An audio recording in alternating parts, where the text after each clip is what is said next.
Syndicate এই শব্দটার সাথে এখন আমরা বাংলাদেশিরা কম বেশি সবাই পরিচিত। বড় বড় রাঘব বোয়াল ব্যবসায়ীরা এই ওয়ার্ডটাকে অনেক পরিচিত করে ফেলেছে। আর এটার কারণে যে আমাদেরকে কি সুফল ভোগ করতে হচ্ছে তা তো আমরা সবাই দেখতেই পাচ্ছি। দিন দিন জিনিসপত্রের দাম চড়া হয়ে যাচ্ছে।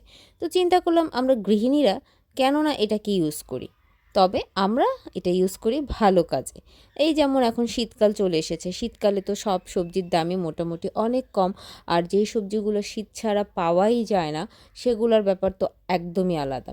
তো চিন্তা করলাম শীতকালীন এই সবজিগুলোকে একটু স্টোর করে রাখা যায়। আর আমাদের এই স্টোর করা বা আমরা গৃহিণীরা যেগুলোকে স্টোর করি এগুলো কিন্তু আমাদের জন্য কোনো খারাপ বয়ে নিয়ে আসে না, বরং দিন শেষে আমাদেরই ভালো হয়, একটু সঞ্চয় হয়, একটু সেভিংস হয়।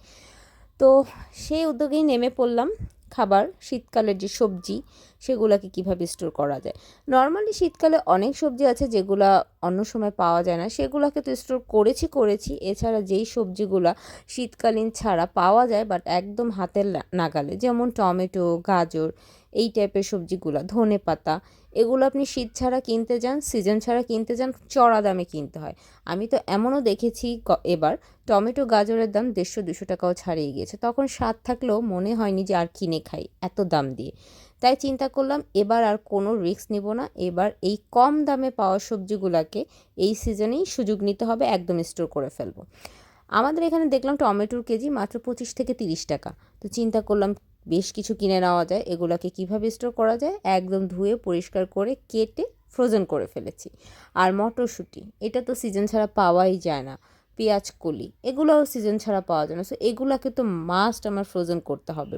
আর দামও কম, একদম হাতের নাগালে। সো এটাই সবচেয়ে মোক্ষম সময় সিন্ডিকেট করার, থুক্কু খাবারটাকে সুন্দরভাবে স্টোর করার, যাতে করে আমরা সিজন ছাড়া জিনিসটাকে খেতে পারি ভালোভাবে, এবং তখন যাতে আমাদের কপাল চাপড়াতে না হয় যে আহারে কেন স্টোর করলাম না। তা আমি কিন্তু সব কিছু একদম স্টোর করে আমার ফ্রিজের একটা অংশ পুরো ভরে ফেলেছি শুধু সবজি দিয়ে।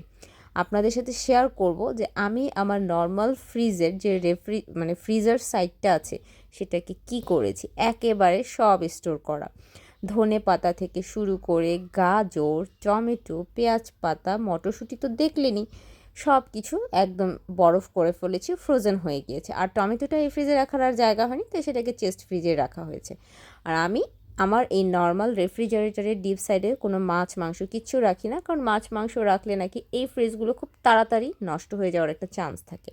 সো ওই রিস্ক আর আমি নেইনি। আর আফসিনের বাবা স্ট্রিক্ট মানা করে দিয়েছে যে এখানে কোনো মাছ মাংস রাখা যাবে না।